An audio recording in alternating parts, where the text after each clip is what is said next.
Hindi na ba talaga magbabagong isip mo, Erika? Opo, Nay. Sayang naman ang opportunity kung tatanggihan ko. Hindi naman sa hinahadlangan kung kagustuhan mong makapag-aral sa isang magandang eskwelahan, pero ang iniisip ko lang ang mga maaaring gastos sa mga susunod na buwan. Buti sana kung public lang yung eskwelahan na papasukan mo. Hindi naman siguro malaki ang magiging gastos ko, Nay. Full scholar naman po ako, tsaka mura lang ang bayad dun sa dorm na nakuha ko. Sa pagkain naman, diskarte ko na kung paano. Basta ang habiling ko sa'yo ha, wag kang magpapaligaw hanggang nag-aaral ka. Baka magaya ka sa anak ng kapitbahay natin si Aling Tere. Hala hindi pa natatapos ang 1 taon ng kolehiyo. Ayun, umuwing may laman na ang tiyan. Nako, kapag nagkataon masasabunutan talaga kita. Nanay naman, parang hindi mo naman ako kilala. Nung dito nga po ako nag-aaral, hindi naman ako nagpaligaw. Mataas ang pangarap ko na makatapos muna. Wala pa po sa isip ko yung mga ligaw-ligaw na yan at lalong hindi ho ako gagaya sa iba na maagang nagbuntis. Abay dapat lang talaga. Alalahanin mong pinangako mo sa tatay mo bago siya pumanaw. Yun man lang ito pa rin mo. Yun na nga po, Nay. Bukod sa pangako kay tatay, gusto ko rin to pa rin ang pangako ko mismo sa inyo na iaahon ko kayo sa kahirapan. Gusto kong umalis sa lugar na to at mamuhay tayo sa syudad. Pangarap kong makabili kahit simpleng bahay lang. Ay, ang bata nga rin. Mukhang paiiyakin pa yata ako. Basta masaya na ako nakasama kita, Nay. Kahit nga hindi na ako mag-asawa Bibigyan mo naman ako ng apo.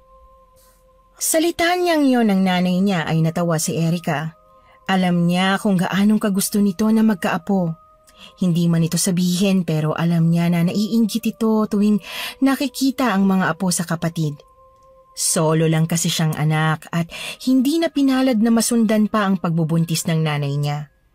Ang kwento pa ni Aling Lydia, 4 na taon bago ito nagbuntis simula ng nag-asawa.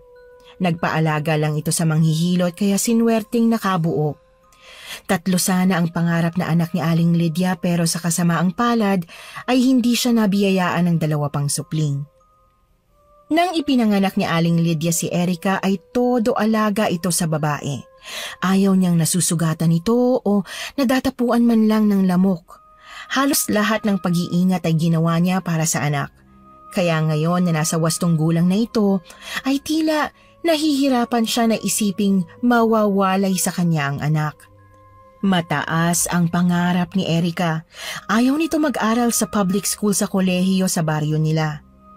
Hindi niya nga alam na nag-take ito ng entrance exam sa isang private school sa bayan nila. Dahil likas na matalino si Erika kaya walang kahirap-hirap na pumasa ito at maswerteng nakakuha ng full scholarship. Noong una ay gustong tumanggi ni Lydia sa gusto ng anak pero bigla niyang naisip na doon masaya ang anak niya kaya pagbibigyan niya kung ano ang gusto nito. Lumipas ang mga araw, linggo at buwan. Nalalapit na rin ang araw ng pag-alis ni Erika. Namili na sila ng mga gamit na gagamitin nito sa eskwela, uniform at sapatos. Ano pat excited na ang dalaga na dumating ang unang araw ng pasukan. Araw ng linggo. Yon ang nakatakdang araw na aalis na si Erika.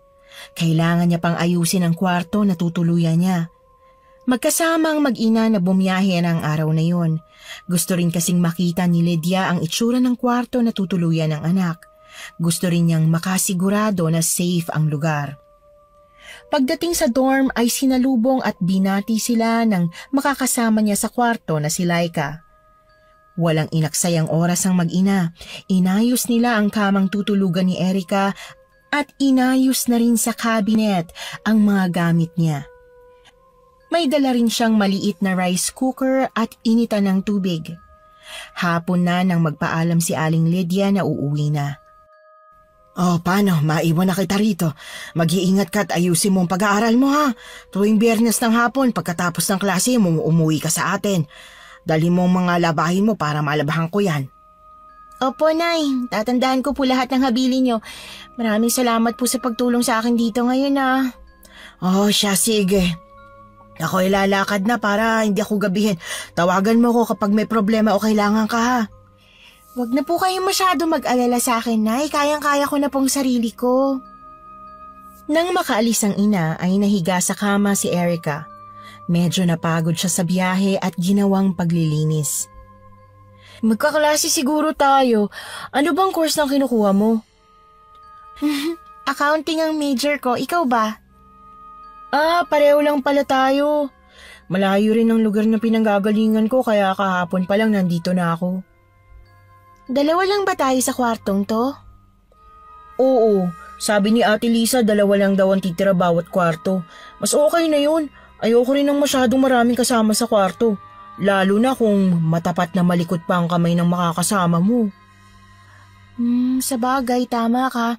Mas okay na nga na 2 lang tayo rito. Bukas 8:00 ang unang klase ko. Excited na akong pumasok. Ako rin. Iniisip ko nga, ano kayang mangyayari sa akin sa pag-aaral ko rito? Sana mababait ang maging kaklase natin, no? Nung high school kasi, lagi akong binubuli ng mga kaklase ko. Bakit naman? Hindi ko alam, dahil siguro sa itsura ko. Kaya hindi masaya ang high school days ko eh.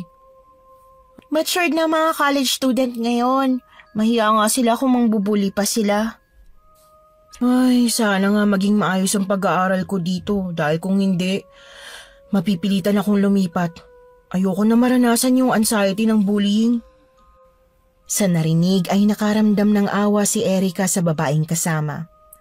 Hindi siya magaling sa mga salita kung paano mag-comfort ng tao. Kinabukasan, madaling araw pa lang ay gising na si Erica. Nagsaing na siya at nagluto rin ng ulam. Nag-init ng tubig para magtimpla ng kape. Kailangan niyang kumain bago pumasok. Isa yon sa mahigpit na bili ng nanay niya sa kanya. Nang matapos sa pagluluto ay naligo na siya. Ang sabi ni Laika sa kanya, madalas mahaba ang pila sa banyo ng dorm. Para maiwasan ang pila, kaya naman nauna na siyang maligo. Habang nakatapis pa ng tuwalya ay ginising na niya si Laika para may kasabay siyang kumain. Parang ang aga mo yatang nagising. Inunat-unat ni Laika ang 2 braso saka tinatamad na bumangon habang si Erica naman ay nagsisimula ng magbihis. Sanay talaga akong nagigising ng madaling araw eh. Tara, kumain muna tayo, sabayan mo na ako. Kasya naman sa atin 2 tong niluto ko. Hala, nakakaya naman. Sinali mo pa ako sa niluto mo. Hayaan mo, babayaran kita mamaya. Anong babayaran? Hindi na kailangan, no? Ikaw na lang ang bumili ng ulam natin mamayang tanghali. Itong kanin na sinaing ko, kasya to hanggang tanghalian. Uy, maraming salamat ah. Napakabait mo naman pala. Pagkain yan, hindi dapat pinagdadamot. Tara na, kain na tayo. Pagkatapos kumain ay nauna nang nagpaalam si Erica kay Laika na mauuna nang pumasok. Hahanapin pa kasi niya ang room niya para sa unang klase ng araw na yon. May ibang mga subject na magkaklase sila pero sa tanghali at sa hapon pa yon. 10:00 ang susunod na klase na nakalagay sa schedule ni Erica. Pagkatapos hanapin ang nasabing room ay nagmamadali siyang pumasok at naupo sa unahan. Maya-maya may lalaki ring pumasok at naupo sa tabi niya. Miss, wala namang nakaupo rito, no? Nilingon ni Erica ang nagsasalita. Tinitigan niya ang mukha ng lalaki. Matamis na ngumiti yun sa kanya kaya nakaramdam siya ng hiya. Walang nakaupo dyan. Tabi tayo ah. Kiming tango na lang ang naisagot ni Erica. Kinuha niya ang libro sa bag at nagbasa para mawala ang atensyon niya sa lalaking katabi. Malaya niya ring naaamoy ang pabango nito, isa sa bagay na nagpapadistract sa kanya. Maya-maya pa ay isa-isa nang nagdadatingan ang mga kaklase niya. Nagulat pa siya nang tinapik ni Laika sa balikat. Akalain mo yun? Magkaklase tayo sa subject na to. May nakaupo na ba dyan sa tabi mo? Nilingon ni Erica ang bandang kanan niya. Wala namang nakaupo ron kaya pinaupo na niya si Laika. Eksakto dumating na rin ang professor nila. Pagpasok ng lalaking nakasalamin ay dumiretso yun sa harap ng whiteboard para isulat ang pangalan nito. I'm Vince Gumatay. Ako ang instructor ng lumabas sa mga estudyante. Erika, may klase ka pa ba pagkatapos nito? Wala na. Mamayang 1:30 na ulit ang susunod kong klase. Parehas pala tayo. Sakto, nagugutom na ako. Lunchtime na rin naman. Tara, samahan mo akong bumili ng ulam. Sa dorm na tayo kumain. Sige ba, may alam ka bang bilihan dito? Yung mura lang sana pero masarap. Maraming bilihan dyan sa labas ng school. Sabay na napatingin sina Erica at Laika sa lalaking nagsalita. Gusto nyo samahan ko kayo? Okay lang naman sa amin, di ba, Erica? Oo naman. Sabay-sabay na lumabas at naglakad ang tatlo palabas ng school. Pagdating sa isang kantina itinuro ni Sam ay bahagya pang nagulat ang dalawa nang makitang marami ng estudyanteng kumakain at nakapila. Namili sila ng ulam at tinake out na lang. Uy Sam, maraming salamat sa pagsama mo sa amin ha. Babalik muna kami sa dorm, doon kasi kami kakain eh. Pasensya ka na kung hindi ka namin masasabay. Bawal kasi ang lalaking bisita doon. Ayos lang naman ako. Sige na, kumain na kayo at dito na lang din ako kakain. Pagdating sa dorm ay agad na naghain ang dalawa. Habang nagsasandok ng kanin si Laika ay naisip niya ang gwapong mukha ni Sam. Ang bait niya, no? Sino? Si Sam! Tsaka feeling ko gentleman siya. Ang cute at ang gwapo pa niya. Unang araw pa lang ng klase, may crush ka na kaagad? Napangiti si Laika saka nahihiyang naupo pasalampak sa sahig. Crush lang naman eh, wala namang masama dun. Itanong mo muna kung may girlfriend. Mga ganong itsura, sure ako taken na. Sabagay, may point ka, pero nakakahiyang magtanong. Baka gutom lang yan. Tara na, kumain na tayo. Mahaba pang bakanting oras ko. Iidlip din ako. Ang aga mo naman kasing nagising kanina. Buti nga't hindi ka inantok sa klase. At bakit naman ako aantukin sa klase? Lalo na kung magaling ang nagtuturo, buhay na buhay ako niyan. Halata naman, panay nga ang sagot mo kanina. Ako, walang idea pa sa tinuturo ni sir eh. May subject kasi kaming accounting nung high school. Siguro, advantage yun sa tinuturing ni sir kanina. Kailangan nating galingan sa major subject natin. Ang alam ko, may target na grade para dyan para hindi mapalitan ng major natin kung sakali. Saan mo naman nakuha ang balitang yan? Sinabi sa akin nung nag-enroll ako, kung hindi ako nagkakamali, kailangan 2.5 ang pinaka-target na grade na makuha. Kapag bumaba doon, magpapalit ka na ng major. Hindi ko alam ang tungkol dyan. Kumunot ang noo ni Laika habang sumusubo ng pagkain. Sasabihin sa'yo yun kapag nagbayad ka na ng enrollment. Wala rin naman akong binayaran ng enrollment. Ano? Teka, bakit ganun? Libre ka? Nakakuha ko ng full scholarship dito kaya siguro kahit piso wala akong babayaran. May budget pa nga ako para sa baon ko. Hala, napakaswerte mo naman kung ganun. Tipid na ngumiti si Erica sa katahimik na kumain. Ayaw naman niyang ipagyabang ang tungkol sa scholarship na nakuha niya. Kapag hindi ko alam ang sagot, pakopyahin mo ko ha. Loka, tuturuan na lang kita para matuto ka. Pagkatapos kumain ng dalawa ay nagpaalam na si Laika na aalis na. Babalik na siya ng school dahil may klase pa siya. Samantalang si Erica ay nahiga muna para umidlip. Nag-set siya ng alarm para magising. 3:00 ng hapon, yon ang huling klase na papasukan ni Erica para sa araw na yon. Kaklase pa rin niya sina Sam at Laika. Kagaya ng dati ay magkakatabi sila sa unahang upuan. 1 oras lang ang itinagal ng klase nila at pagkatapos nun ay nakaisip na magyaya si Erica. Samahan mo kung mamili sa talipapa kung meron dito. Ano naman ang bibilin mo ron? Yung lulutuing ulam para sa hapunan natin. Gusto nyo samahan ko kayo? May malapit na talipapa rito. Parang lahat na lang yata ng bilihan alam mo sa lugar na to. Taga rito lang kasi ko. Ay sus, kaya naman pala. O sige, samahan mo na kami.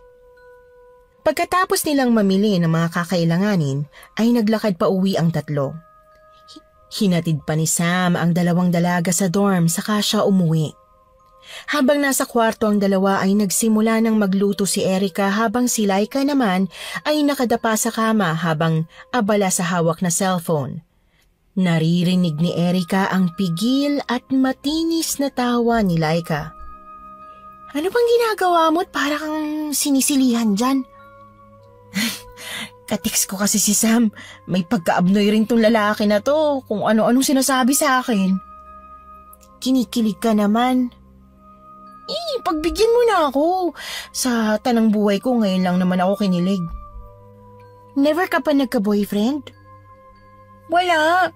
Sino naman ang magkakagusto sa akin? Bukod sa tigyawatin na oily pang mukha.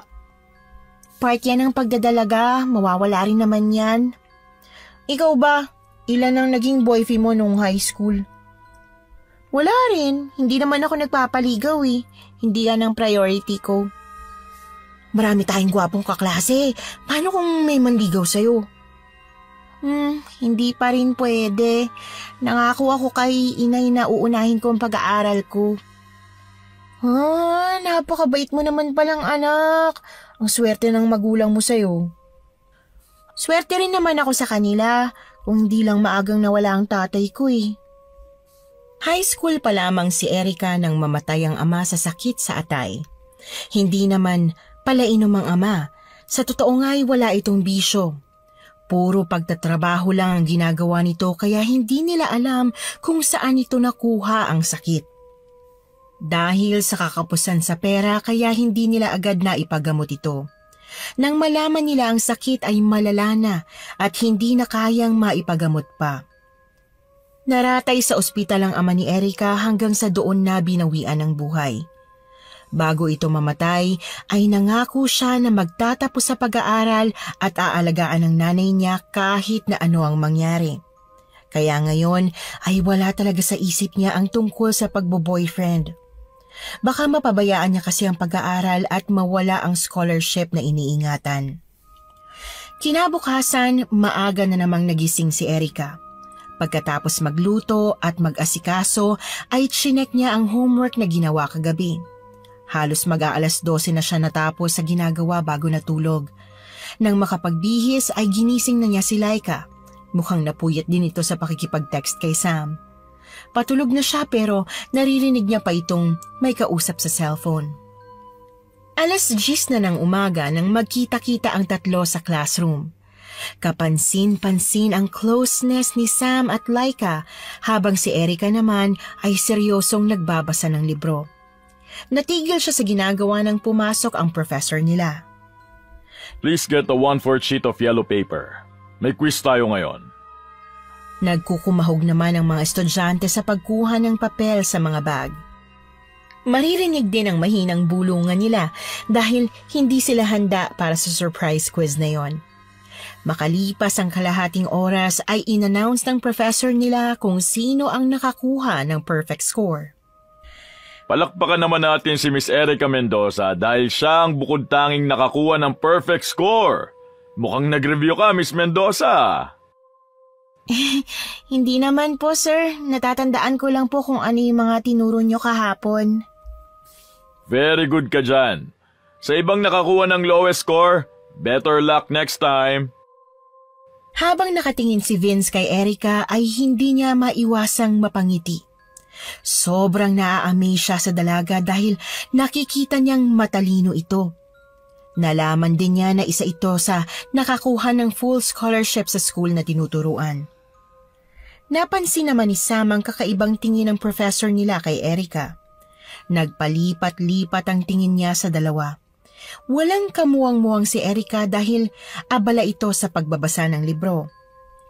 Natapos ang maghapong yon kaya nagpa siya sina Laika, Erica at Sam na kumain ng merienda. Pakiramdam nila ay na-drain sila dahil sa sunod-sunod na quiz sa bawat subject nila. Halos lahat yata ng score ko sa quiz puro mababa. Kailangan kong bumawi sa susunod. Sa akin, nakapasa naman kahit papano. Okay na ako dun. Basta importante walang bagsak. Kumain na muna tayo. Nagugutom na talaga ako. Sa susunod man libre ka dahil naka-perfect ka sa lahat ng quiz natin. Stock knowledge lang naman lahat yun. Grabe namang stock knowledge yan. Ganyan ba kalaki utak mo? Bahagyang natawa si Erica at hindi na pinansin ang sinabi ni Laika. Habang hawak ang mga tray na may lamang pagkain, ay naupo na sila sa mesa sa kantin. Maya-maya ay lumapit ang isang tindera sa kanila at iniabot ang isang plato ng carbonara. Nagulat ang tatlo nang sabihin ng tinderang para yon kay Erica. Wala po akong order na ganyan, ate. Sinabi ng tindera na may taong nagpapabigay sa kanya. Walang nagawa si Erica kundi tanggapin ang pagkain dahil bayad na raw yon. Nang tanungin niya kung sinong nagbigay ay hindi nito sinabi kung kanino galing dahil sekreto lang. Inulan naman siya ng tukso ni Laika. Mukhang may secret admirer na raw siya. Nagpalingalinga si Erica umaasang baka makita niya ang isa sa mga kaklase o kakilala na posibleng nagbigay ng pagkain na yon, pero kahit anong lingon niya ay pawang hindi pamilyar na mukha sa kanya ang nakikita sa loob ng kantin. Nagkibit balikat na lamang siya at kinain ng pagkain. Hanggang makauwi sa dorm ay hindi pa rin tinitigilan ni Laika si Erica sa panunukso. Hindi naman pinatulan ni Erica ang pambubuyo ng kasama. Sure talaga ako na isa sa mga kaklase natin ang nanlibre sa'yo. Alam mo Erica, wala namang masama na may magka-crush o humanga sa'yo. Kung akong lalaki, magugustuhan din kita. Bukod sa maganda na, matalino pa. Complete package kumbaga. Ay, puro kakalokohan. Alam mo, mabuti pa mag-aral ka na lang ngayon para sa susunod makakuha ka naman ng maganda-gandang grades. Oo na, mag-aaral na. Nahihirapan kasi ako sa ibang subject natin Buti pa tong si Sam kung titingnan mo, ang cool lang pero may utak din siya. Malamang kasi nag-aaral din yun at hindi puro cellphone ang inaatupag. Napansin ni Erica nang umuso si Laika. Naupo ito sa kama at kinalkalang bag. Inilabas ang mga notebook at nagsimulang pag-aralan ang mga nakaraang lecture nila. Samantalang si Erica ay nagsimula ng magluto para sa hapunan nila. 6:00 pa lang kasi ng gabi ay kumakain na siya. Ganoon ang oras na nakasanayan niya. Lumipas ang mga araw, hindi maitatanggi na nangunguna si Erica sa lahat ng klase niya. Halos lahat ng professor ay natutuwa at humahanga sa angking galing at katalinuhan niya. Ang iba pa nga ay tinutulungan siya sa ibang mga subject. Hindi naman nahihiya si Erica na lumapit sa mga guro dahil lubos na kailangan niya yon para makatulong sa pag-aaral niya. Isa na rin si Sir Vince sa humahanga sa kanya. Madalas pa nga siyang ibida sa ibang mga kasamahang guro at dean nila. Halos araw-araw ay may nanlilibre ng merienda kay Erica. Hindi pa rin niya matukoy kung sino ang lihim na nagtitreat sa kanya. Hindi naman siya makatanggi sa binibigay na pagkain dahil ikakaltas daw sa sahod ng tindera kapag hindi niya yon tinanggap. Alam niya na maliit lang ang sahod ng mga tindera kaya wala siyang choice kundi tanggapin ang ibinibigay sa kanya. Minsan ay ibinibigay niya na yun kay Laika at Sam. Araw ng Biyernes, pagkatapos ng klase nila ng pang-10:00 ng umaga, ay nagulat si Erica nang tawagin siya ni Sir Vince. Pwede ka bang maiwan saglit? May sasabihin lang ako. Sige po sir. Wait lang po at sasabihan ko po yung mga kaibigan ko. Mabilis lumapit si Erica sa dalawang kaibigan. May pagtataka naman sa mukha ng dalawa. Mauna na kayo, pinapaiwan ako ni sir May sasabihin daw siya sa akin. Tungkol naman kaya saan yun? Hindi ko alam Wala rin akong idea kung ano. Tatawagan ko kayo. Hintayin niyo na lang ako mag-lunch ha. Oo, sige. Basta nasa kantin lang kami. Doon kami maghihintay sa'yo. Nang makalabas na ang lahat ng estudyante, tanging sina Erica at Sir Vince na lang ang naiwan sa loob ng room. May gaganapin na quiz bee dito sa school natin at ikaw ang napili kong maging representative para sa first year. Po? Bakit naman po ako? Ikaw ang pinakamatalino sa lahat ng estudyanteng na-handle ko rito sa first year. Kapag nanalo ka, bukod sa medal at trophy, ay meron ding cash prize. Nang marinig ni Erica ang tungkol sa mapapanalunang pera, ay agad sumagi sa utak niya ang nanay niya. Tiyak na matutuwa yon kung sakali. Pag-isipan mo, Miss Erica.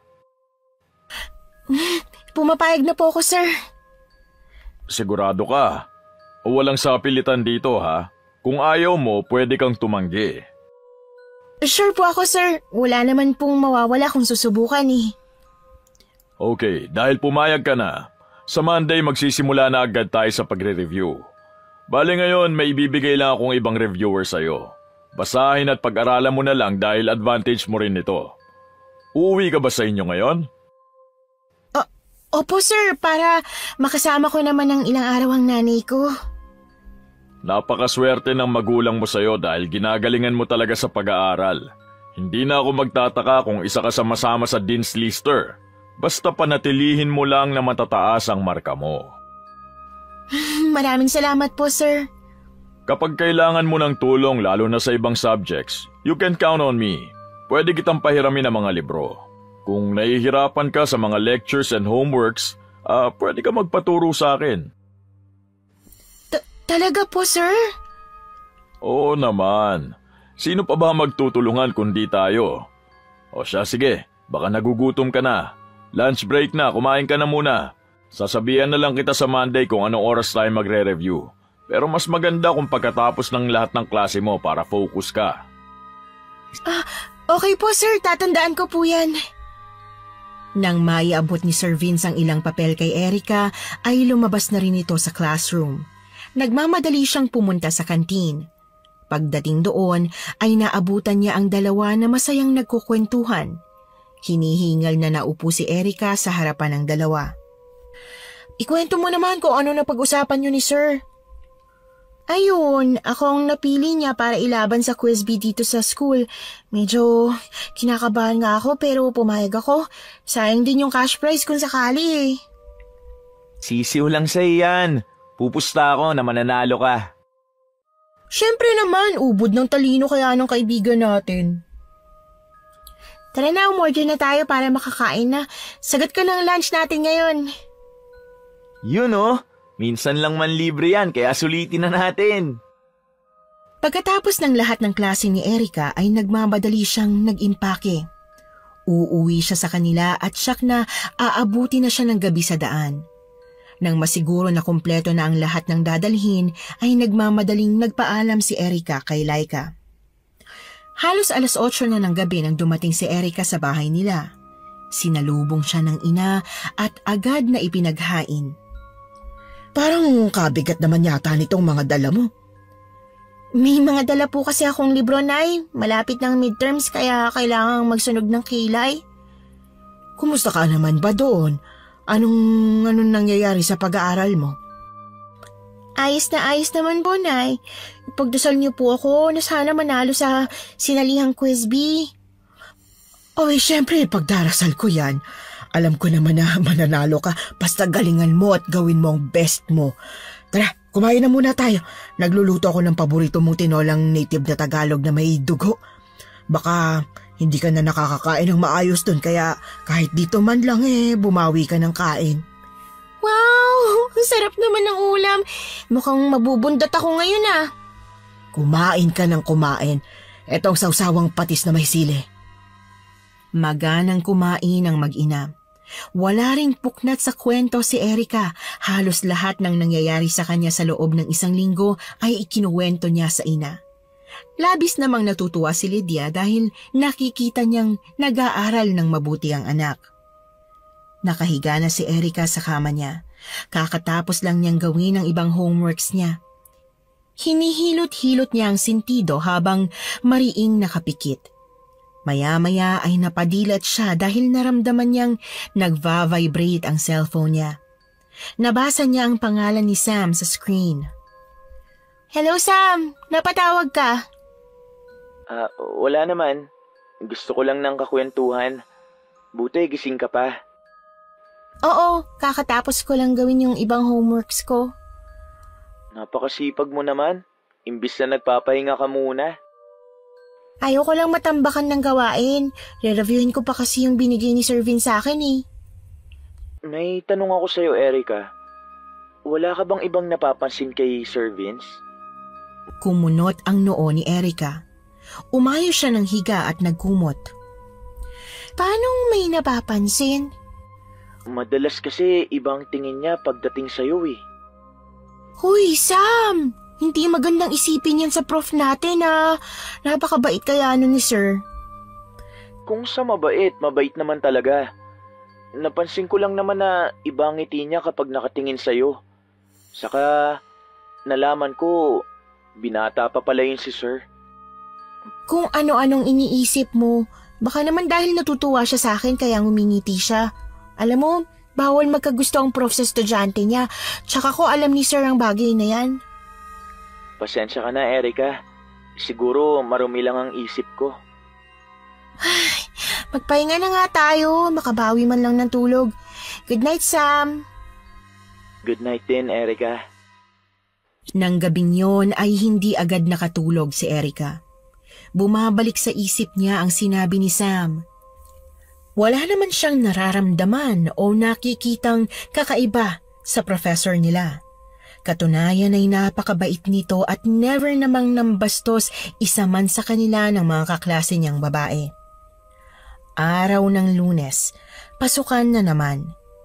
Nang matapos si Erica sa lahat ng klase niya para sa maghapong yon, ay nagkita sila ni Sir Vince sa isang room sa 3rd floor. Doon nagsimula na nag-aral at nag-review ang dalawa. Habang nagsasalita si Vince ay hindi maiwasang tumitig ni Erica sa guro. Kinikilatis niya ng pasimple ang itsura nito. Napansin naman ni Vince na tila wala sa focus ang kaharap na estudyante. Saan kaya nakarating ang utak mo, Miss Erica? Mukhang tulala ka yata. Nagulat naman si Erica sa narinig kaya umayo siya ng upo at nahihiyang iniwas ang tingin sa guro. Kailangan nating mag-focus sa pinag-aaralan natin. Sorry po, Sir. Hindi na po mauulit. May gumugulo ba sa isip mo? May problema ka ba? Pwede mong i-share sa akin yan. Pag-usapan natin para gumaan ang pakiramdam mo. Naku, Sir. Wala po akong problema. Tinitigan ni Vince ang dalagang estudyante. Hindi yon makatingin ng diretso sa kanya.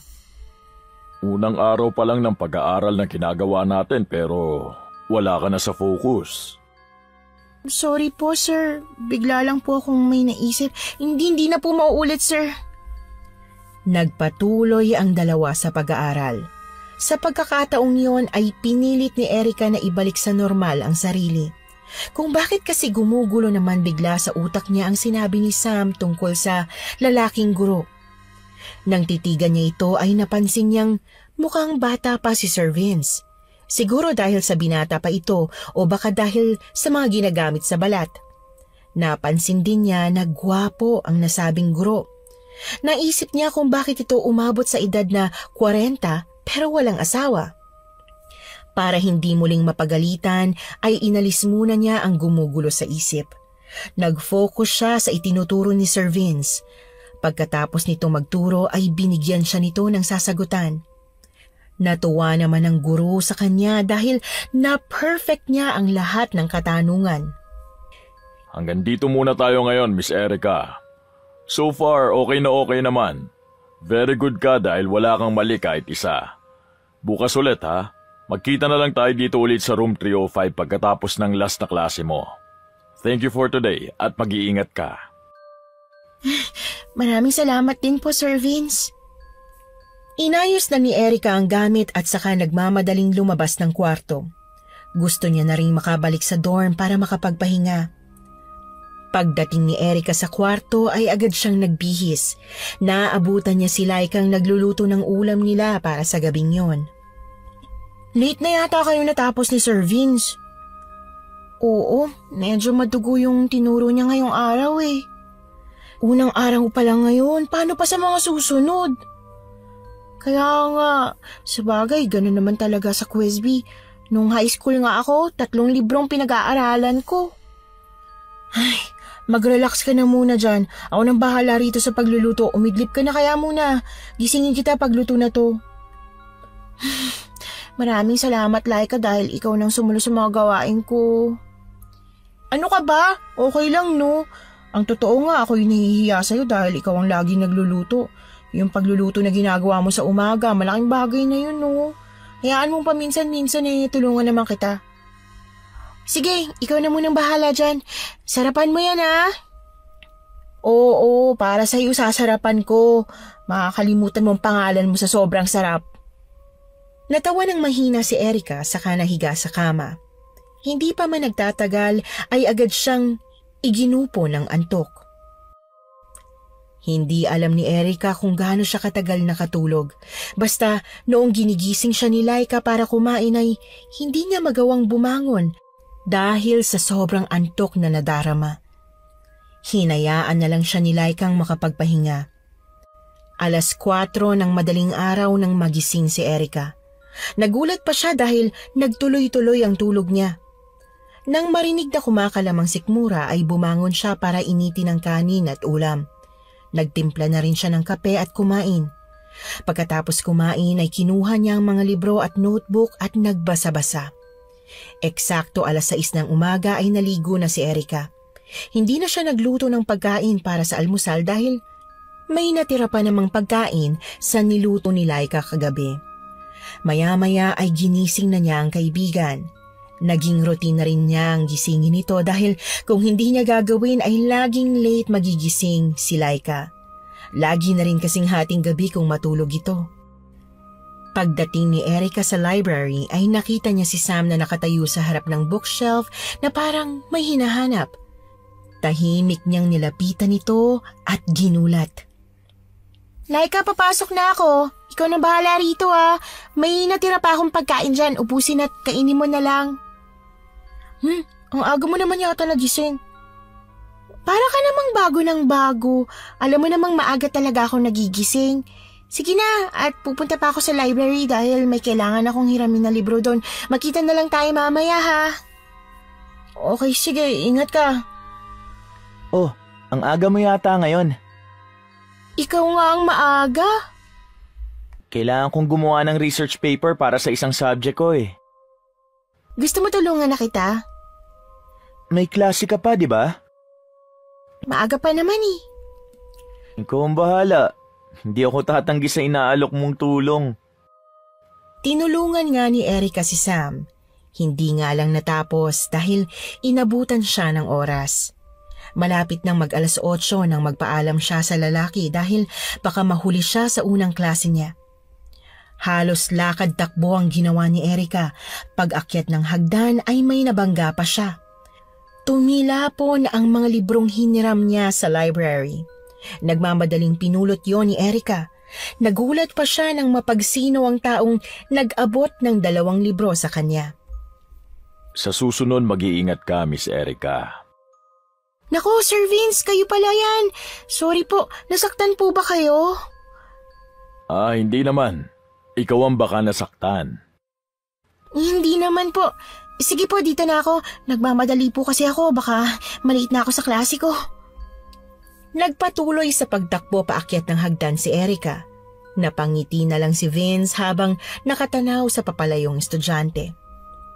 Tanghalian na nang ayain ni Sam sina Laika at Erica.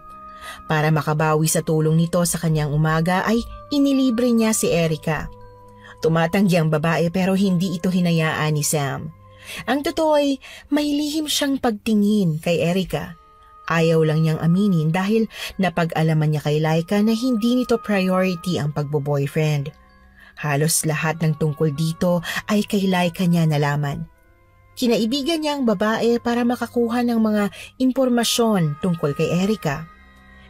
Siguro ay hihintayin na lamang niya na makatapos sila bago siya magpaalam na manliligaw sa babae. Sa ngayon ay nagkakasya na muna siya sa kaibigan lang ang turing sa kanya. Gabi, pagkatapos kumain ng hapunan nila Laika at Erica ay nagpasya silang sabay na mag-aral. May exam sila kinabukasan kaya kailangan nilang magsunog ng kilay. 11:00 na nang matapos sila sa ginagawa. Nakaramdam na ng antok si Erica habang si Laika ay nag-aayos pa ng gamit. Nauna nang nagpaalam si Erica na magpapahinga na. Pagkahiga niya ay tiningnan niya muna ang cellphone. Madalas kasi ay may text pa ang ina sa kanya. Hindi nga siya nagkamali dahil nabasa nga niya ang text nito na nagsasabi at nagpapaalala na huwag siyang magpupuyat. Binasa rin niya ang text messages na galing kay Sam. Tinatanong nito kung nag-review na ba siya para sa exam bukas. Hindi na siya nag-abala pang mag-reply dahil nararamdaman niyang bumabagsak na ang mga mata niya. Ibinaba na niya ang cellphone at pumikit na. Kinabukasan, kagaya ng dati, maagang nagising si Erica. Maaga rin siyang nag-asikaso para pumasok. Pagdating sa school ay nadatnan niya ang ibang classmates na abala sa pagre-review. Tahimik siyang naupo sa upuan at muling nagbasa. Ilang sandali pa ay dumating ang professor nila. Isa-isa silang binigyan ng test paper. Natuwa si Erica dahil halos lahat ng tanong ay napag-aralan niya. Nang matapos sa pagsagot ay tumayo na siya at ibinigay sa guro ang papel. Mabilis naman yung tsinikan at hindi na nagtaka pa ang guro dahil nakakuha siya ng perfect score. Ngumiti siya kay Erica at sinabing pwede na siyang lumabas. Dahil maaga pa naman para sa susunod na klase, ay naisip niyang tumambay muna sa kantin. Bumili siya ng iced choco at muling nag-review. Tama na sa kaka-review. Sigurado ko mape-perfect mo na naman ng exam natin. Nilingon ni Erica ang pinagmulan ng tinig. Ikaw pala yan, Sam. Nakapag-review ka na ba sa accounting? Oo naman. Madaling araw na nga yata ako natapos sa pagre-review. Midterms kasi ngayon kaya kailangan makabawi pa sa grades. Konti na lang at matatapos ng first sem. Bakasyon na natin. Bago natin isipin ang bakasyon, yung finals muna ang pagtuunan natin ng pansin. Tsak naman ako na makakapasa tayo. Lalo na ikaw. Baka puro uno ang grades mo. Imposible naman yun. Siya nga pala, Erica. Malapit na ang fiesta dito. Pwede ba kitang yayain na mamasyal sa perya pagkatapos ng midterms natin? Oo naman. Kailan ba yan? Kung kailan ka libre. Sa susunod na buwan pa ang fiesta dito pero may peryahan na kaya anytime pwede tayo pumunta dun. Hindi ba natin isasama si Laika? Okay lang ba kung hindi muna? Nahihiyang kumamot sa batok si Sam. Baka kasi kung ano ang isipin ng dalaga sa pagtanggi niyang isama nila si Laika. Okay lang naman sa akin, kaya lang baka kasi magtampo yun. Ako nang bahala kay Laika. Pwede ko naman siyang yayain sa ibang araw eh. Basta wala nang bawian ha. Pumapayag ka na, di ba? Oo nga, basta libre mo ako ha. Pagkatapos ng midterm exam ay lumabas nga ang dalawa. Gabi yun ng Huwebes nang magpunta sila sa peryahan. Ang daming tao, kaya lalong naengganyo ang dalawa na maglaro sa color games at sumakay sa rides na naroon. Ano pa at napuno ng saya ang gabing yon para sa dalawa. Hindi naman unang beses ni Erica na magpunta sa ganoong pasyalan. Tuwing nalalapit na rin ang fiesta sa kanila ay meron ding peryahan. Lubhang malaki nga lang ang perya dito kesa sa kanila. Mas maraming pagpipilian kung anong gusto mong laruin. Mas maraming iba't ibang rides na hindi lang pang bata, kundi pang matanda rin. Ano, nag-enjoy ka ba? Sobra! Feeling ko nakapagpahinga ako sa stress ng pag-aaral eh. Masyado mo yatang sinasagad ang sarili mo. Isihan mo lang. Malapit na yung sasalihan kong quiz bee kaya triple kayod ako sa pag-aaral ngayon. Ang goal ko talaga manalo. Alam kong mananalo ka. Ngayon nga lang, panalo ka na sa puso ko. Anong sabi mo? Kunot noong tumitig si Erica sa binata. Natawa naman ng mahina si Sam sa kabinawi ang sinabi. Wala yun. Ang sabi ko, sa susunod pumunta tayo ulit dito. Oo ba? Basta ba libre mo ko eh. Teka, nagugutom ka ba? Tara, kumain tayo. May binibilan ako masarap na siopaw dito eh. Nang makaramdam ng pagod ang dalawa ay hinatid na ni Sam si Erica sa dorm nito. Pagpasok sa kwarto ay seryosong mukha ni Laika ang bumungad kay Erica. Saan ka galing? Kanina pa kita tinetext sa tinatawagan pero hindi ka sumasagot. Naku, sorry naman. Hindi ko napansin dahil maingay sa peryahan kanina eh. Nakasilent ang cellphone ko. Nag-date kayo ni Sam? O hindi Nagyaya lang siyang mamasyal sa perya dahil malapit na raw yung fiesta dito. Date pa rin ang ginawa niya dahil dalawa lang kayong lumabas. Magkaibigan lang kami ni Sam. Para sa'yo magkaibigan lang kayo. Sa kanya, sure ako na may gusto yan si Sam sa'yo. Hindi lang niya maamin kasi baka nahihiya o natatakot na i-reject mo. Alam mong wala akong time pagdating sa ganyang bagay, no? Kung ako sa kanya, ipaling na lang niya sa iba'y nararamdaman niya kung totoo ngang meron. Kawawa naman si Sam. Hindi pa nga nagtatapat, mukhang nabasted na. Pagkasabi ni Laika ay sinabayan ng malakas na halakhak. Hindi na kumibo si Erica at nagbihis na ng pambahay. Nang nakahiga na siya ay hindi pa rin tumigil si Laika sa pangungulit sa kanya. Uy, magkwento ka naman kung ano nangyarit ginawa niyo sa perya. Naiingit ako kasi hindi niyo ako sinama. Sabi ni Sam, ikaw raw ang susunod na yayayain niya. Talaga? Naku, sana totoo nga yan. Baka mamaya bluff lang. Matulog na tayo't inaantok na ako. Bukas pahirapan ka na namang gisingin. Oo na, matutulog na. Tumagilid ng higa si Erica habang yakap ang isang unan. Inabot niya ang cellphone na nasa ulunan at binasa ang text ni Sam. Tinatanong nito kung gising pa siya. Nag-reply naman siya na matutulog na. Hindi na niya hinintay na mag-reply ang lalaki. Binitiwan niya na ang cellphone at ipinikit ang mga mata. Kinaumagahan, habang nasa klase ay nakaramdam ng biglaang pagkahilo si Erica. Kahit anong pakikinig niya sa professor nila ay hindi siya makapag-focus. Hinilot-hilot niya ang sentido baka sakaling mawala ang hilo niya. Nakakaramdam din siya na parang may umiikot sa sikmura niya. Dali-dali siyang nagpaalam sa guro para pumunta sa CR. Pagdating doon ay diretso siya sa lababo at isinuka ang kinain noong umaga. Halos bumaliktad ang bituka niya sa kakasuka. Nang mahimasmasan ay naghilamos at nagmumog siya. Ano bang nangyayari sa akin? Hindi naman panis ang nakain ko kanina. Saglit pang nanatili sa loob ng banyo si Erica. Pinapakiramdaman niya ang sarili. Nakakaramdam pa rin siya ng hilo. Pagbalik niya sa room ay napansin siya ng guro nila. Tinatanong nito kung ayos lang ba siya. Sumagot siya na nakakaramdam siya ng hilo at isinuka niya ang kinain niya. Sinabihan siya ng guro na pumunta sa klinik para masuri kung ano ang nararamdaman niya. Sa tulong ng kaklaseng nagmamagandang loob ay naihatid siya sa klinik. Pagdating doon ay agad naman siyang inasikaso ng nurse. Pinahiga siya at binigyan ng gamot. Nakatulog si Erica at tanghali na nang magising. Pakiramdam niya ay lalong sumama ang pakiramdam niya. Kahit nahihilo ay pinilit niyang maglakad. Naghabilin siya sa isang kaklase na hindi muna makakapasok dahil masama ang pakiramdam niya.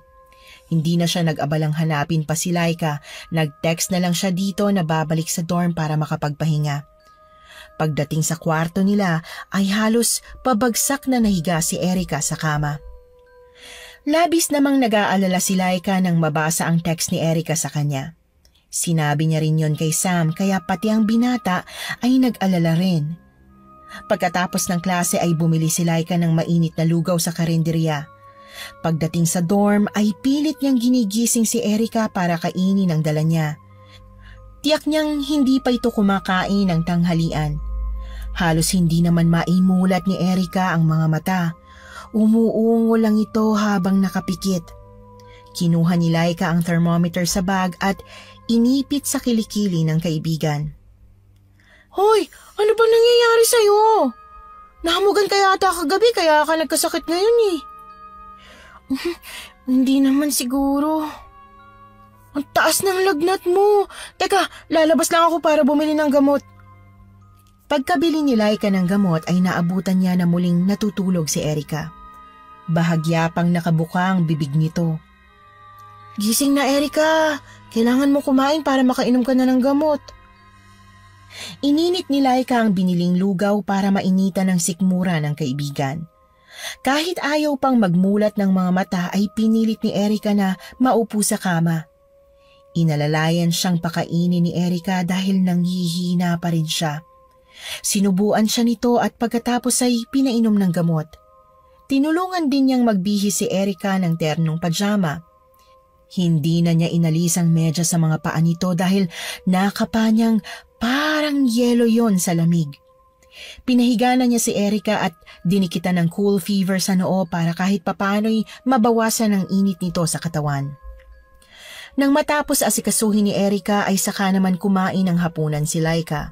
Habang kumakain nga ay tumunog ang cellphone niya. Hello, Laika? Kumusta si Erika ngayon? Natutulog siya eh. Pinakain at pinainom ko na siya ng gamot. Sana nga bumaba ng lagnat niya. Biglaan naman yata ang pagkakasakit niya. Mabuti na lang din walang klase kanina si Sir Vince. Absent din daw at may sakit. Uso na ba ngayon? Feeling ko over-fatigue tong tumama kay Erika. Wala kasing tigil sa kakaaral eh. Di pa napapahinga. Hindi na rin siya nakauwi ngayon. Baka mag-alala ang nanay niya. Tatawagan ko mamaya para sabihin na may sakit si Erika. Baka kasi magtaka yun kung bakit hindi to nakauwi. Ikaw na muna ang bahala kay Erika ha. Every 4 hours painumin mo siya ng paracetamol. Okay, masusunod. Bantayan mo rin at punasan mo ng basang towel ang mga leeg, muka at braso. Makakatulong yun para bumaba ang lagnat niya. Mamaya gagawin ko yan. Sige na, tatapusin ko na muna yung pagkain ko. Nang matapos ang tawag ay nagpatuloy sa pagkain si Laika. Eksakto natapos siya ay narinig niyang nagva-vibrate naman ang cellphone ni Erika na nasa bag. Agad niyang hinalungkat yon at sinagot. Hello, Erika! Nasaan ka na ba? Anong oras na wala ka pa rito sa bahay? Hello po, Nay Lydia. Si Laika po to yung kasama ni Erika dito sa dorm. Hindi po siya makakauwi dahil may sakit po siya. Ano? Nasaan siya ngayon? Nandito po nakahiga, natutulog po. Huwag po kayong mag-alala dahil ako naman po yung nag-aalaga sa kanya. Hindi kaya nalipasan ng gutom ang batang yan kaya nagkasakit? Ay, malabo hong mangyari yun. Lagi nga po nasa oras ang kain namin dito. Nag-aalala tuloy naman ako sa batang yan. Hindi ako sanay na nagkakasakit yan dahil hindi naman yan sakitin. Gagaling din hutong si Erika. Dasal lang po tayo na bumuti ang pakiramdam niya agad. Ikaw na munang bahala sa anak ko ha. Kapag may nangyari o kailangan kayo, magsabi lang kayo sa akin. Sabihin mo sa kanya na tawagan niya ako bukas ha. Okay po, Nay. Makakarating po. Nang matapos ang tawag ay pumunta si Laika sa banyo para kumuha ng tubig. Pagkapiga ng towel ay sinimulan niyang punasan ang katawan ni Erika. Ay grabe, napakainit ang singaw ng katawan mo. Muntik na ako mapaso Nanatiling nakapikit at tulog si Erika. Nang matapos sa ginagawa ay nahiga si Laika sa kama at nilibang ang sarili sa cellphone. Mayat mayay tinitingnan niya si Erika. Chinecheck din niya ang temperatura nito pero nananatiling mataas pa rin ang lagnat. Halos madaling araw na nang makatulog si Laika. Ayaw pa sana niyang matulog pero hindi na kaya ng mga mata niya na manatiling mulat sa magdamag. Kinabukasan ng umaga nagising na si Erika. Pakiramdam niya ay may mabigat na nakadagan sa buong katawan niya. Masasakit ang mga balikat, likod at dugtungan ng mga buto. Pinilit niyang tumayo pero parang walang lakas ang mga paa at binti niya kaya natumba siya sa sahig. Yung lakas ng kalabog ang nagpagising kay Laika. Nagulat pa siya nang makita na nakasalampak sa sahig si Erika. Dali-dali siyang bumangon para tulungan itong makatayo. Parang Parang malulumpo na yata ako. Walang lakas ang mga paa at binti ko. Uy, wag ka nga magsalita ng ganyan. Wag ka muna kasing kumilos dahil mahina ka pa. Kahit nahihirapan ay pinilit itayo ni Laika si Erika. Pinaupo niya ito sa kama. Kumusta ba pakiramdam mo? Nilalagnat ka pa ba? Oo, may lagnat pa ako. Mukhang tinamaan ako ng trangkaso Tumawag nga nanay mo kagabi. Sobra siya nag-aalala sa'yo eh. Ang sabi nga pala niya, tawagan mo siya ngayon pagkagising mo. Hanggang ngayon nahihilo pa rin ako eh. Makisuyo na nga ako. Mag-init ko ng tubig at iinom ako ng gatas. Agad namang tumalima si Laika habang si Erika naman ay dinadayal ang numero ng ina. Hello, Erika, anak. Mabuti at gising ka na. Kumusta ang pakiramdam mo ngayon? Eto, hindi pa rin ako okay, Nay. Nahihilot, may lagnat pa rin po ako. Gusto mo bang puntahan na kita ngayon dyan? Naghahanap lang ako ng mahihiraman ng pera para may pamasaya ako papunta dyan. Ay, wag na po kayo mag-abala, Nay. Gagaling din po ako. Sa susunod na Biyernes na po ako uuwi. Nag-aalala kasi ako sa'yo, anak. Gusto kitang makita at alagaan kahit ilang araw lang. May kasama naman po ako dito. May nag-aasikaso at nag-aalaga po sa akin dito. Ay, nakakahiya naman sa kaibigan mo. Mabait po si Laika. Hindi naman po niya ako pababayaan eh. Ay, basta inumin mo sa tamang oras sa mga gamot mo para gumaling ka kaagad, ha? Opo, Nay. Sige po at kakain muna kami ng almusal para makainom na rin ako ng gamot. Isinali ni Laika ang mainit na tubig sa tasa. Siya na rin ang nagtimpla ng gatas ni Erika. Pagkaabot sa kaibigan ng tasa ay saka siya nagtimpla ng kape na para naman sa kanya. Iba talaga mag-alala ang nanay, no? Oo naman. Kahit sino namang nanay mag-aalala kapag may sakit ang anak nila, lalo na ako na malayo pa sa kanya. Naisip ko lang na kapag nakipag-date ka pala magkakasakit ka. Muntik maibuga ni Erika ang gatas na iniinom. Nangaasar ka na naman ba? Bigla ko lang naisip na sobrahan kayata sa date nyo ni Sam kaya ka dinapuan ng sakit. Hindi nga sabi date ang ginawa namin. Okay, hindi na. Sabi mo eh.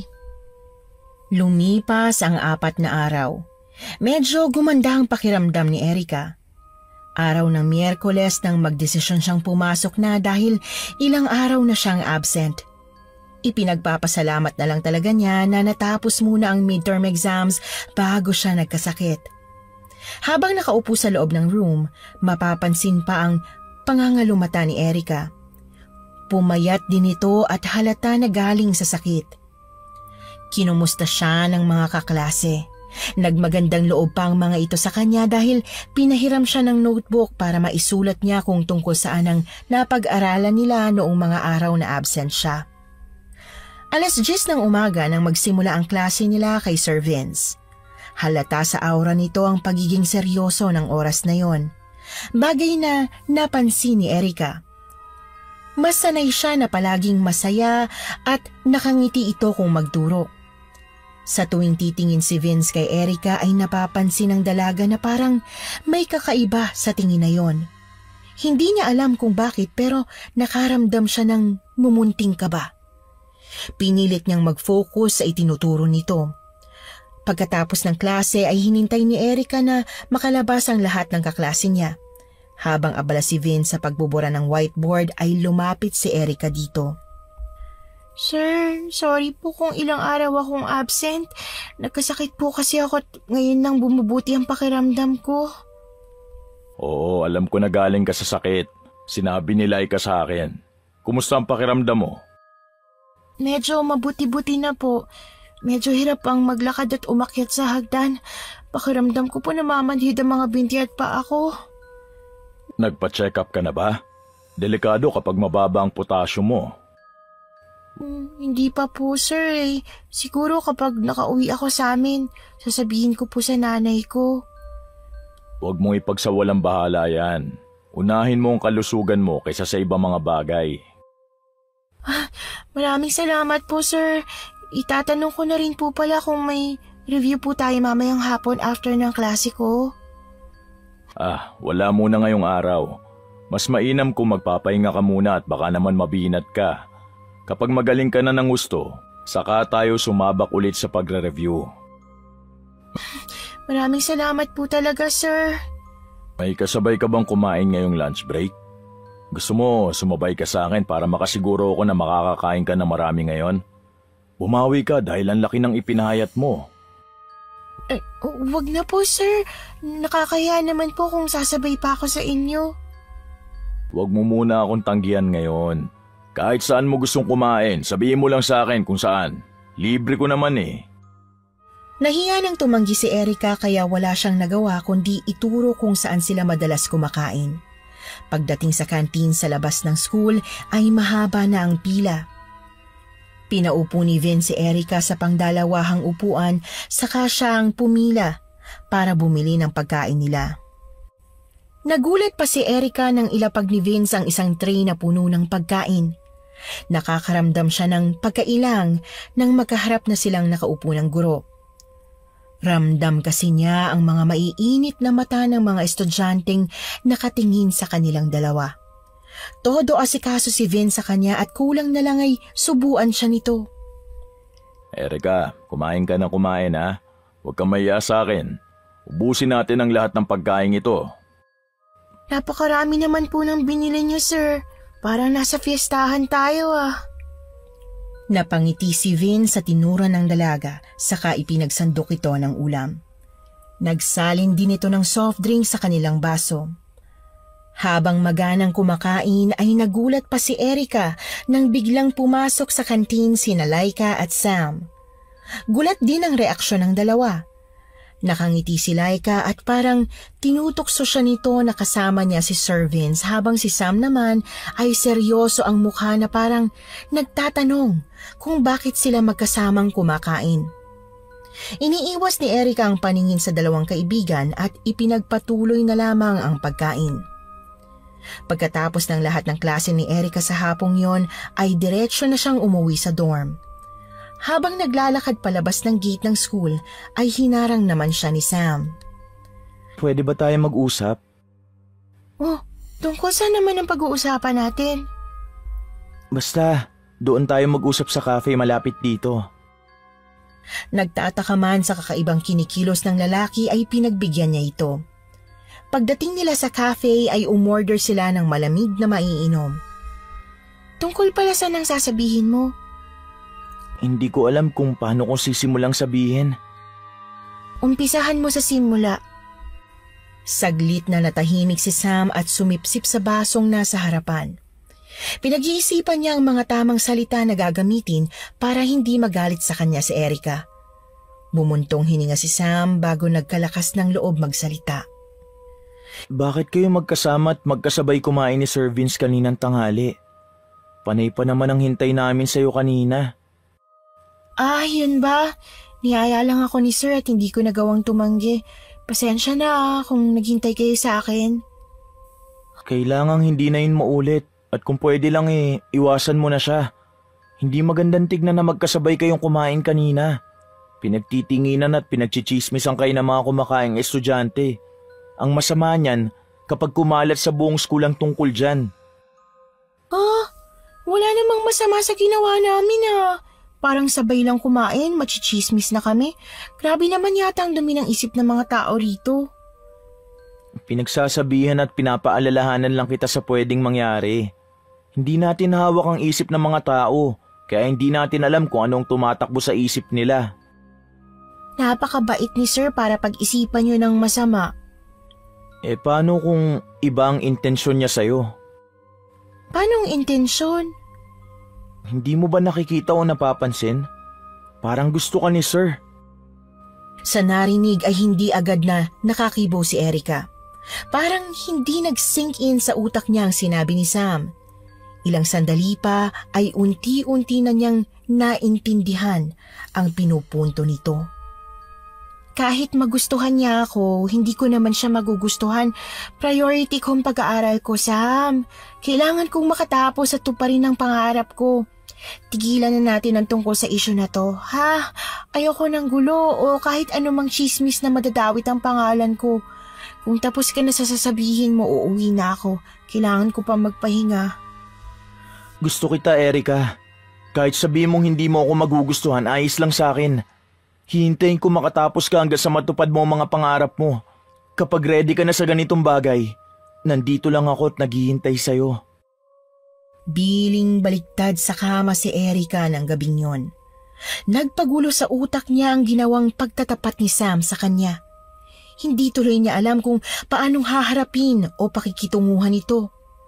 Walang-wala sa hinagap niya na may lihim na pagtingin pala ang lalaki sa kanya. Binasa niya ang mga text messages ni Sam sa kanya pero hindi niya yon nireplyan. Puro sweet quotes ang mga ipinasa nito sa kanya. Ayaw niyang makaramdam ng kilig kaya inignore niya ang mga text at pinilit matulog. Biyernes ng hapon nang magpa siyang umuwi si Erika sa kanila.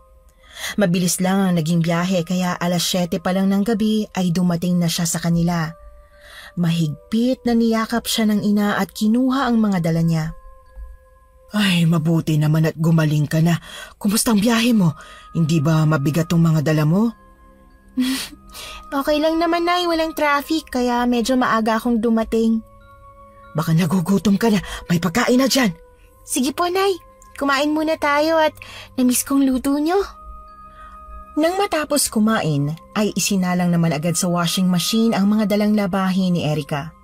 Si Erika naman ay pumasok sa kwarto at naupo sa kama. Pinipisil-pisil niya ang mga binti. Nakakatulong yon para kahit papano'y magkaroon ng pakiramdam ang mga binti niya. Nang mapagod sa ginagawa ay nahiga na siya. Hindi niya namalayan na nakatulog na pala siya. Nagising siya ng hating gabi na kumikirot ang mga binti. Mapait ang laway niya at parang lalagnatin na naman siya. Pinilit niyang bumangon para kunin ang gamot sa bag pero eksaktong nakatayo siya ay bigla siyang bumagsak sa sahig. Napaluha siya sa sakit kaya tinawag niya ang kanyang ina. Maya-maya ay nagising na ito at nagulat pa kung bakit siya nakasalampak sa sahig. Ano bang nangyayari sa'yo? Hindi ko po alam, Nay. Basta pagkatayo ko, bigla akong bumagsak at hindi ko na kayang tumayo pa. Napakasakit ng binti ko, Nay. Kailan mo pa ba nararamdaman yan? Ngayon lang po. Dati walang pakiramdam tong binti ko kaya lagi kong hinihilot eh. Bukas din na ipapacheck up na kita para malaman natin kung ano yan. Nag-aalala na naman ako sa'yo. Kinabukasan ay nagpunta sa public hospital ang mag-ina. Pagkasabi sa nararamdaman sa nurse ay ginawa ng x-ray ang mga binti niya. Wala namang nakita na kakaiba ron at normal naman daw ang mga buto niya. Kinunan pa siya ng dugo para malaman kung ano ang sakit niya pero normal din ang lahat ng blood chemistry ni Erika. Pagkatapos maresetahan ng vitamins ay umuwi na ang mag-ina. Bumili muna sila ng saging at gatas dahil yun daw ang pampatibay ng buto. Nang gabing yon ay muling naulit ang nararamdaman ni Erika. Nagising siya na masasakit na naman ang mga binti niya. Sa sobrang sakit ay halos matawag na niya ang lahat ng santong kilala niya. Narinig ni Aling Lydia ang pag-iyak ng anak kaya naman pinuntahan niya ito sa kwarto. Napayakap na lang si Erika sa ina dahil hindi niya maintindihan ang kirot at sakit na nararamdaman. Sinubukan niyong hawakan ni Aling Lydia pero lalo lamang dumoble ang sakit na nararamdaman ni Erika. Halos gumulong siya sa kama dahil hindi niya na alam ang gagawin. Kinaumagahan nagpunta si Aling Lydia sa kapitbahay nilang manggagamot. Nanghingi siya ng mga dahon na pwedeng ipanggamot at ipangtapal sa binti ng anak. Binigyan naman siya ni Aling Aida ng mga dahon na mabisa sa mga kirot. Nang gabing yon ay muli na namang naulit ang sakit sa binti ni Erika. Dali-daling itinapal ni Aling Lydia ang mga halamang gamot sa binti nito pero hindi man lang yun nakabawa sa sakit. Sa sobrang taranta at aligaga ni Aling Lydia ay tumatakbong pumunta siya kay Aling Aida para sabihin na hindi umepekto ang binigay niya. Nang dumating si Aling Aida sa bahay ni na Aling Lydia, ay naabutan niya si Erica na halos mahimatay sa sakit na nararamdaman. Kinakagat na nito ang unan at pabaling-baling sa higaan. Sa nakikita ni Aling Aida ay parang kakaiba ang sakit na dumapo sa dalaga. Lumapit ang manggagamot dito at pinakalma si Erica. Nakinig naman ang babae at sumunod sa utos ni Aling Aida. Tiningnan nito at pinagdikit ang dalawang hinliliit niya sa kamay. Nagulat pa ang matanda nang makitang hindi yun pantay. Mukhang alam na niya kung anong klaseng sakit meron ng dalaga. Bumalik siya sa bahay niya para kunin ang mga gamit sa panggagamot. Nagtataka man ang mag-ina pero nanood na lang sila sa ginagawa ni Aling Aida. Nagsimulang magdasal ang manggagamot habang nakapikit. Maya-maya ay inipit nito sa dalawang daliri sa paa ang palito na dala. Naghumiyaw sa sakit si Erica. Napahiga siya sa kama at tumirik ang mga mata. Naiyak naman si Aling Lydia sa naging itsura ng anak. Dinaluhan niya ito at niyakap. Nagsimulang magtanong si Aling Aida kung sino ang kumukulam kay Erica. Noong una'y puro mahihinang ungol lang ang maririnig sa dalaga hanggang sa maya-maya pa ay sumisigaw na rin sa sakit ang ibang boses. Nagulat pa si Aling Lydia dahil boses lalaki ang naririnig niyang lumalabas sa bibig ni Erica. Anong nangyayari sa anak ko, Aling Aida? Kinukulam ang anak mo at ang lalaking boses na yan ang salarin. Hoy ikaw, kung sino ka man, kapag hindi mo itinigil ang pagpapahirap na ginagawa mo kay Erica, ikaw ang papatayin ko. Papahirapan din kita kagaya ng ginagawa mo sa kanya. Anong naging kasalanan niya sa'yo? Ano? Sumagot ka! Kailangan ko siyang lumpuhin para hindi na siya makakagala pa. Inuuna pa niya ang gumala kaysa mag-review. Dapat lang sa kanya yan. Bawiin mo lang ginawa mo sa kanya kung gusto mo pang mabuhay. Dahil lang sa maliit na dahilan kaya ginawa mo ito sa kanya. Wala kang kasing sama. Buhay ka pa pero sinusunog ng kaluluwa mo sa impyerno. Oo, babawiin ko na. Parang awa mo na, itigil mo na yan. At napakasakit.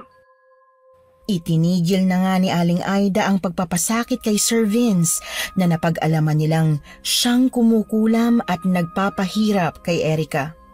Nang matapos si Aling Aida sa panggagamot ay parang walang nangyari sa dalaga. Nagising ito na mugto ang mga mata pero himalang may pakiramdam na ang mga binti at paa niya. Ikinuwento ng manggagamot ang tungkol sa nangyari. Noong unay hindi makapaniwala si Erica sa nalaman pero nariyan ang ina para magpatunay na totoo ang kwento ni Aling Aida tungkol sa nangyari sa kanya.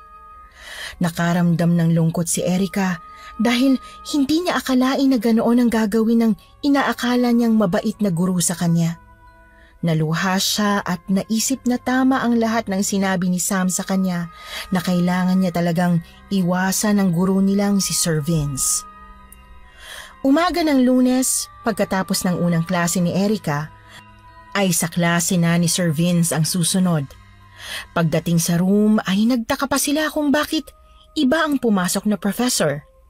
Akala nila ay namali lang ito ng pasok pero bigla itong nagpakilala na siya na ang papalit kay Sir Vince. Umugong ang bulungan sa ibang mga estudyante hanggang may isang naglakas loob na magtanong kung bakit wala na si Sir Vince. Sumagot naman si Ma'am Delara na nag-resign na si Sir Vince sa school na yon kaya hindi na makakapagturo pa. Nagkatinginan ng makahulugan sina Erica, Laika at Sam. Hindi lingid sa dalawa ang nangyari kay Erica. Ikinuwento nito ang nangyari sa kanya. Ang balak pa sana ni Erica ay kumprontahin ang guro para itanong kung bakit yun nagawa sa kanya pero ngayon ay wala nang pag-asa pang malaman ang sagot dahil tuluyan na nitong nilisan ang eskwelahan nila. Hayaan mo na. Ang importante magaling ka na ngayon at nalaman mo kung sino ang gumagawa niyan sa'yo. Nung una pa lang, wala na talaga akong tiwala kay Sir Vince. Iba siya kung makatingin sa'yo. Hindi mo lang napapansin kasi masyado kang busy at focus sa pag-aaral. Grabe si Sir, no? Hindi natin akalain na marunong palang mangkulam. Sana lang kung lilipat siya ng papasukang eskwelahan, huwag niya nang uulitin kung ano yung ginawa niya sa akin. Hindi biro yun Muntik na akong mamatay sa sobrang sakit ng binti ko. Kapag kinulam ka ulit, sabihin mo sa manggagamot na tuluyan na siyang patayin. Tignan natin kung makakapambiktima pa siya ng mga estudyante niya. Nahinto lang ang tatlo sa bulungan nang magsimula ng magturo si Ma'am Delara. Sa buong oras ng klase ay walang natutunan si Erica.